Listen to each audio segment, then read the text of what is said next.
Hello Bio 2, we are going to continue on with Chapter 30, and we're going to get into our first group of vertebrate animals that fall into the chordates, and that is going to be the fish or the fishes. So when we get started, we're going to look at what are our basic characteristics of fishes.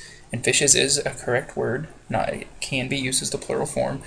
And these are just simply aquatic vertebrates, so that means they all live in the water. And for a basic characteristic of fish, most have paired fins, scales, and gills.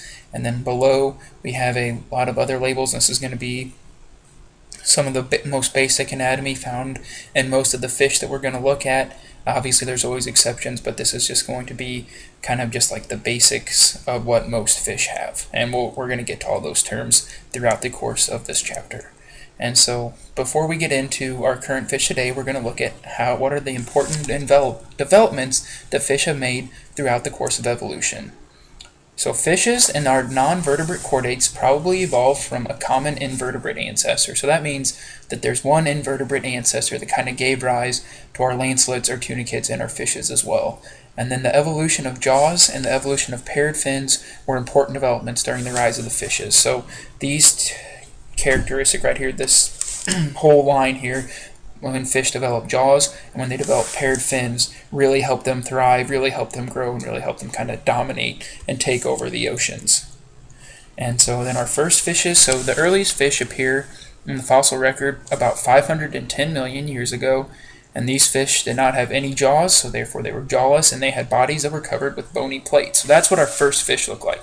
They didn't have any jaws, and they had a body that was covered in bony plates. So that's early on what they looked like when they first came around.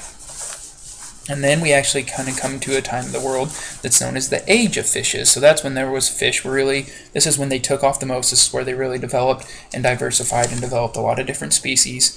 So during the time period was known as the Devonian period. So this is going to be a time period, just going to need to know the name of this, that this was the age of the fishes, the Devonian period. And some fishes were jawless species that had very little armor, and then the armored fishes became extinct at the end of this time. So this is when kind of our ancient fish kind of went along the wayside, and then the fish that we know today kind of started to develop and started to take over. And then so the fish that we know today would be the arrival of jaws and paired fin. The arrival of jaws and paired fin. So the evolution of jaws in fish was extremely useful. Obviously just going to be for eating, and that's what's going to say next here, that the jaws with muscles and teeth made it possible for fish to eat a wider variety of foods. So before, if you don't have a jaw, you're most likely going to be a filter feeder or a parasite, which we're going to talk about some of those by the end of this section.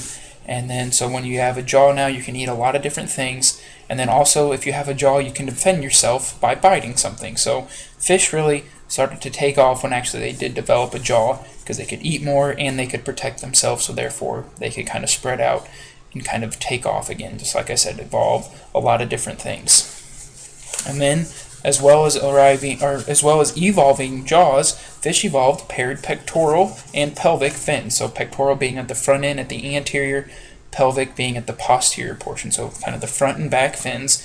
And these fins were attached to what are known as girdles, and these are structures of cartilage or bone that support the fin.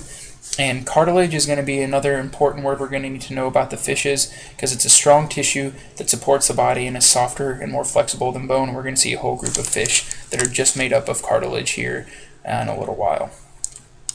And then kind of the importance of these fins, again with the pectoral and the pelvic fins, was that it gave the fish more control of their body movement. So kind of, if you think about rowing a boat, if you have a paddle on one side, you're just going to spin around in a circle. Whereas if you have a paddle on both sides, it's actually going to move you forward. That's basically the same thing with the fish movement there.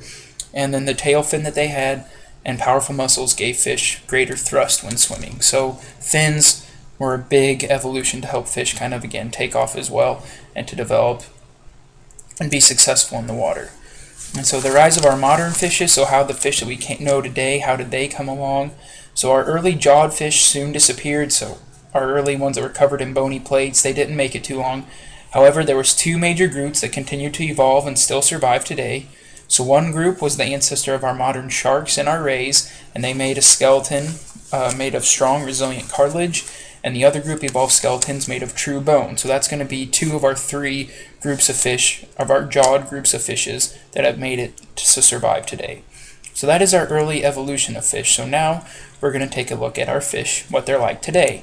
So, and the big thing that we're going to look at is how fishes are adapted to life in water. So that's going to be kind of the big question that we have to answer about this group, because that's where they're strictly limited to. So adaptations to aquatic life, they include various modes of feeding, specialized structures for gas exchange, and paired fins for locomotion. So those are three huge characteristics that allow fish to live in water. First one we're going to look at is how they can feed. So every mode of feeding is seen in fishes, so they can be omnivores, carnivores, herbivores, detrivores, parasites, they can be anything. And a single fish may exhibit several modes of feeding depending on the type of food available. So they're very opportunistic. They can kind of eat what's available and still survive and be successful. And so for feeding, how the food process actually works is the first step is obviously food just going to pass into the mouth, then it goes into the esophagus and into the stomach. And once it makes it to the stomach, the food is partially broken down. So we mentioned in our last chapter the advantage of a one-way digestive tract is having specialized regions. We're going to see a lot of specialized regions here in the fish. And then in a lot of fish, after it goes through the stomach, there is a little pouch called the pyloric ceca. So that's going to be an important one you need to know. It's really specific to the fish group. And then there it is labeled right there. And the function of this is to secrete digestive enzymes and absorb nutrients from the digested food. So again, this is just another specialized region that helps to the fish break down food. Oh, sorry, going the wrong way. And then the liver and the pancreas add enzymes and other digestive chemicals as well as food moves through the digestive tract. Again, that's just more of the specialized regions. And then the intestine completes the process of digestion and nutrient absorption, so that's the last step, is once it makes it to the intestines. And then the undigested material is eliminated through the anus. So that's our first section about fish. Let me know if you have any questions.